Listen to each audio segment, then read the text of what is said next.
Merci, Monsieur le Président. Monsieur le Ministre, je vous salue, vous et l'ensemble de votre équipe. Chers collègues, chers spectateurs, chers citoyens, d'habitude, quand je me tiens ici, c'est pour soutenir la politique du gouvernement proposée par son Excellence Macky Sall, un leader que j'ai choisi depuis mon tendre enfance alors que j'étais à l'université. Aujourd'hui, ce n'est pas cette politique que je soutiens, mais je vais communiquer sur un autre sujet différent de ces sujets-là qui nous unissent tous les jours depuis 2012 où j'ai eu la confiance des Sénégalais. Monsieur le Président, il s'agit de cette question de passeport diplomatique qui a défrayé la chronique depuis le 6 septembre 2021.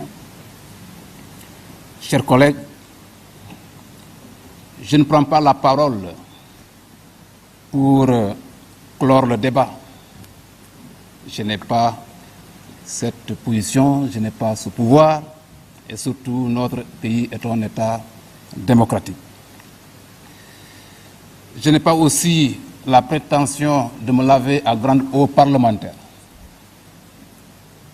Ce n'est pas mon objectif de la prise de parole.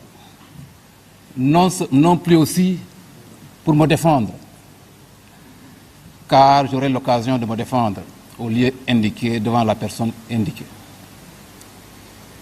Mais, chers collègues, il y a des gens qui l'ont dit ici. Je ne pourrai pas me défendre devant vous puisque ce n'est pas de votre responsabilité.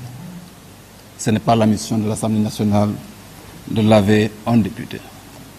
Notre mission est autre, en dehors du contrôle de l'action du gouvernement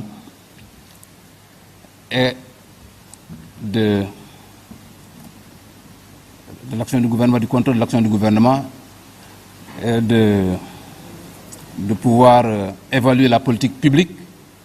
Notre mission est de voter les lois, comme l'a dit Montesquieu en 1748 en reprenant John Locke. Montesquieu dit que le pouvoir législatif est créé pour voter les lois. Le pouvoir exécutif, quant à lui, doit mettre en œuvre ces lois et le pouvoir judiciaire d'appliquer les lois cas par cas, effectivement. Donc, c'est pourquoi je ne pourrai pas me permettre de me défendre devant vous. Chers collègues, depuis ce 6 septembre 2021, le diable a utilisé la plume et le micro lourdes pour pilonner les institutions de la République et pour mettre à terre notre diplomatie sur des questions qui pouvaient être gérées avec raison, non avec passion. Chers collègues, c'est la raison pour laquelle je prends la parole, pour demander aux gens de revenir à la raison et de ne pas utiliser la passion. Parce que j'ai constaté depuis cette période-là, Machiavel avait pris le dessus sur Platon et le mensonge avait pris le dessus sur la vérité. Or, cela ne devrait pas être le cas. La passion, chers collègues, est un danger, puisque la passion divise. La passion apporte la tragédie. La passion crée des conflits. Donc si nous la laissons et choisir la raison, nous aurons beaucoup à gagner. Nous aurons à gagner par rapport à l'unification de ce pays. Nous aurons à gagner à unir les cœurs. Mais nous aurons à gagner à avoir les mêmes convergences, mais à rétablir les vérités partout. C'est l'objet de ma prise de parole. Ma prise de parole est motivée chers collègues, Monsieur le Président, Monsieur le Ministre, d'abord, il faut que nous prions pour El Hadji Diadji Condé. C'est un citoyen sénégalais que nous n'avons pas le droit d'abandonner. Certes, il a commis une erreur par présomption, mais il a une famille aussi. Le défi de tout citoyen, c'est de permettre à ce que, à chaque fois qu'un citoyen est au bord de refoulement, de lui tendre la main et de le relever.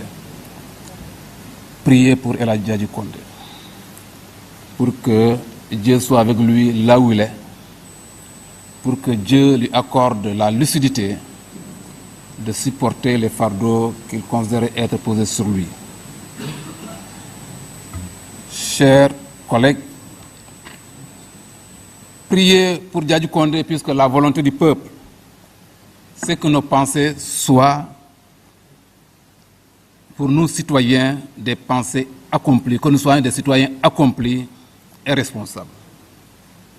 Donc, Diadji a besoin aujourd'hui qu'il soit un homme responsable, même s'il est dans des difficultés. La nécessité pour lui est qu'il assume ses responsabilités et les conséquences de ses actes. C'est ça l'être humain. La prière est capable de tout.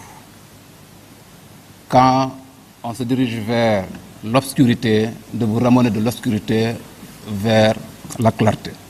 Parce que le peuple en a besoin, puisque la question des passeports diplomatiques aujourd'hui est une question très importante, qui permettrait à ce que, quand elle sera réglée, que le pays retrouve la sérénité. C'est pourquoi en cela, il faut qu'on prie pour lui. Car cette responsabilité qui permettra à ce que la vérité jaillisse, et elle doit jaillir.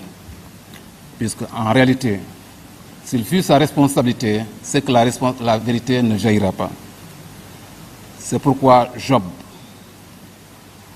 dans la Bible, disait au chapitre 19, verset 4, « Si réellement j'ai péché, seul j'en suis responsable. » Ça, vous le lisez dans une version de la Bible. Dans une autre version, vous allez le lire peut-être un peu avec des termes différents, mais avec la même pensée, en disant, en admettant que j'ai commis une erreur, c'est avec moi que logera cette erreur. Seule la prière permet en tout cas de ramener un individu qui tend à fuir sa responsabilité de ramener vers la vérité. Chers collègues, c'est l'objet de ma parole, de ma parole. Chers collègues, l'objet de ma prise de parole est de renouveler ma loyauté en la République. Enfant de la République que je suis. Lorsque je suis né, la République m'a accompagné. A fait l'enseigne que je sois en vie. La République m'a inscrit à l'école, a assuré mon éducation.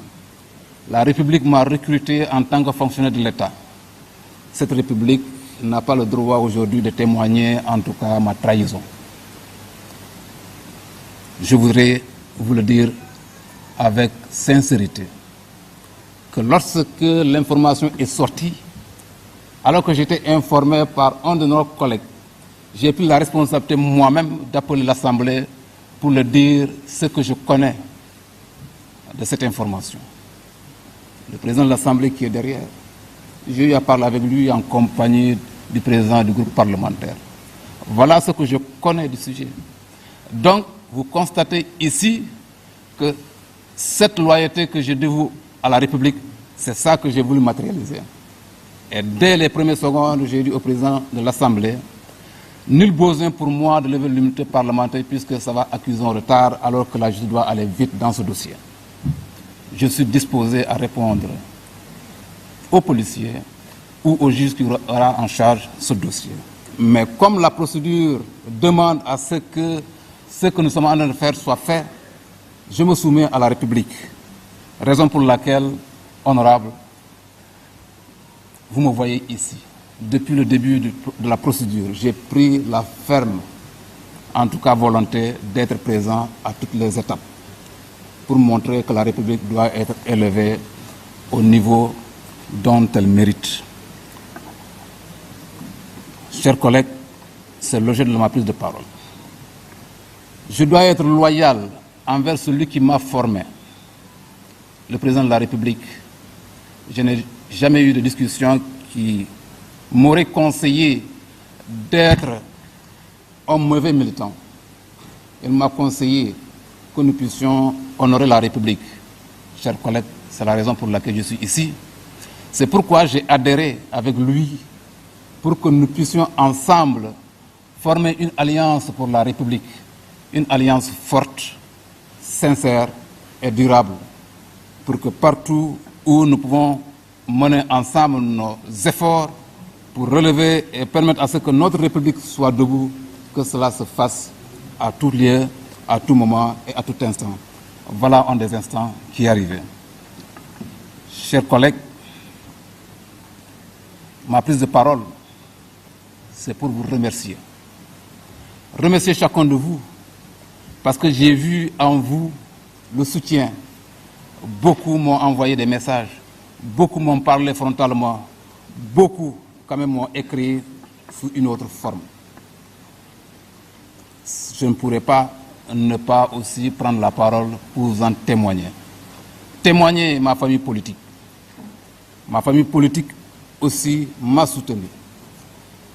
Remercier en tout cas les Sénégalais de manière générale qui m'ont traité avec les honneurs qui m'ont été accordés depuis 2012. Mais ma région d'origine, la région qui m'a porté et m'a confié leur voix pour que je puisse défendre leurs intérêts ici, ne m'a pas lâché. Et à tous les instants, m'ont montré en tout cas le soutien fervent, ardent. Et tout à l'heure, je parlais avec beaucoup d'entre eux. Si vous avez constaté le téléphone que j'avais, c'est le même témoignage, même encouragement qui m'est toujours adressé. Remercier ma famille biologique. Demandez à chacun de vous de ne pas vous inquiéter. Il s'agit ici d'une procédure qui permet à notre institution, l'une des institutions, l'un des piliers de notre état de droit, de permettre à ce pilier de faire son travail de la manière la plus sereine possible. Si je suis coupable, j'aurai la responsabilité de porter la coupe, comme Jésus-Christ a porté la coupe devant la croix. Chers collègues, c'est ça la responsabilité. C'est pourquoi je vous dis d'être serein, d'être calme. Si le droit est dit, en tout cas, c'est ça qui est bien pour tout le monde. Monsieur le Président, je termine par ici. Pour vous dire mes activités quotidiennes, c'est ces activités qu'on m'a confiées le peuple, de manière quotidienne. Il s'agit des travaux ici à l'Assemblée. Il s'agit de ma responsabilité d'élu local, puisque je suis en même temps président du conseil départemental. Il s'agit de mes activités politiques, parce que je suis engagé en politique dans un grand parti. Mais mes activités qui consistent à faire des recherches et le soir à aller faire le sport. Voilà mes activités de manière quotidienne. Nulle autre activité, je ne l'ai fait. Monsieur le Président, c'est pourquoi je vous remercie, en tout cas, de m'avoir donné la parole. Je vous remercie, chers collègues. La parole est maintenant à notre collègue El Hadj Mamadou Sall.